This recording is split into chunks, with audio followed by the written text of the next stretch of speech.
Paltis Foundation wao wanajihusisha na huduma za kijamii, hasa kusaidia watoto wenye mdomo sungura. Kila mwezi wamekuwa wanafanya operation katika hospitali mbalimbali. Kwa mfano mwezi huu wa Novemba kuanzia tarehe 17 mpaka tarehe 21 watakuwa katika hospitali ya Kilolo Tabora, ambako watafanyia watoto wengine tena upasuaji. Na huduma hii inafanyika bure. Kwa nini inafanyika bure? Ni kwa sababu ya gharama za matibabu ya operation ya mdomo sungura ni kubwa. Mtoto mmoja anagharimu takriban shilingi 800,000. Kwa maisha ya kwetu ya Kitanzania ni ngumu kwa wazazi wa hali ya chini kuweza kumudu hizo gharama. Watamudu wenye kipato cha kati, lakini vipi hao wa chini? Je, tuwanyime tabasamu? Hapana. St. Paltis Foundation wakaona iko haja ya kurudisha tabasamu kwa watoto wenye mdomo sungura kwa kutoa huduma bure. Lakini wao watapata wapi fedha za kuweza kumudu hizo gharama?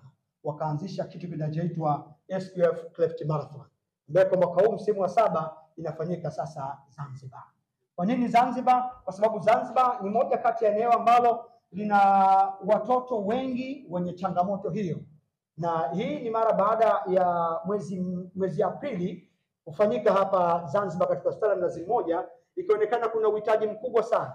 Sasa mbali ya kuendelea tukuja kutoa huduma, lakini pia kutoa elimu, kuwashirikisha Wazanzibari kuona na kufahamu vema kuhusiana na tatizo la mdomo sungura, kwamba si ushirikina, si uchawi, si laana, ni magonjwa kama magonjwa mengine vile inawezekana yakatibika. Na ukimwona mtu ambaye amefanyiwa operation hiyo, huwezi kutambua kama aliwahi kuwa na mdomo sungura. Kwa hiyo mbio hizi ni za kijamii zaidi. Lengo ni kuweza kuona inakusanya fedha kwa ajili ya kwenda kuwasaidia kurudisha tabasamu watoto wenye mdomo sungura. Sisi kama shirikisho la riadha Zanzibar tumelipokea kwa mikono miwili, hasa tukio hili ambalo linaenda kufanyika Zanzibar na kwa ajili ya uhitaji ya watoto wetu wanaozaliwa Zanzibar wakiwa na matatizo haya ya mdomo sungura. Wenzetu hawa wamekuwa wakija mara kwa mara katika hospitali ya Lumumba pale wakifanya hizi operation, na sisi kama Wazanzibari, kwa sababu wameelekeza nguvu zao nyingi kwa ajili ya kusaidia, kwa hiyo na sisi tunawapokea kwa mikono miwili na kuwaomba sasa Wazanzibari tujitokeze kwa wingi ili kuhakikisha na sisi tunachangia. Hata kama utakuwa huwezi kukimbia, basi uwe una uwezo wa kuchangia kuhakikisha mtoto wa mwenzio kama hunaye wewe, basi anapata hayo matibabu na kurudi na tabasamu kama alivyokuja kusema mwanzo hapa balozi.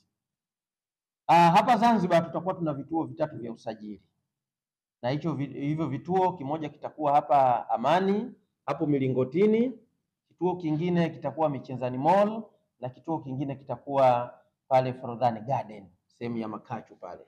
Kwa hiyo yeyote mwenye uhitaji wa kusajili ataenda yale maeneo, atapata taratibu, atasajili, atalipia, na ni malipo ya shilingi 35,000 tu, ambayo kama alivyokwisha kusema hapa Amri Masale ni kiasi kidogo sana, lakini kama tutakuwa na umoja, basi tutaweza kusaidia kwa kiasi kikubwa, kusaidia hii taasisi ambayo inakuwa inasaidia watoto wetu.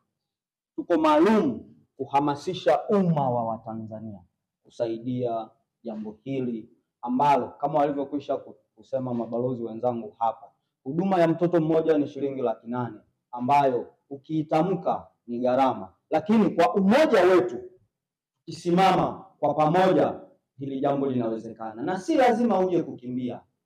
Hapo ulipo, bahati nzuri Mtanzania popote alipo anaweza kuchangia. Si lazima aende Amani, aje hapa Amani Complex, si lazima aende Forodhani wala Michenzani Mall. Kuna website ambayo ni www.sem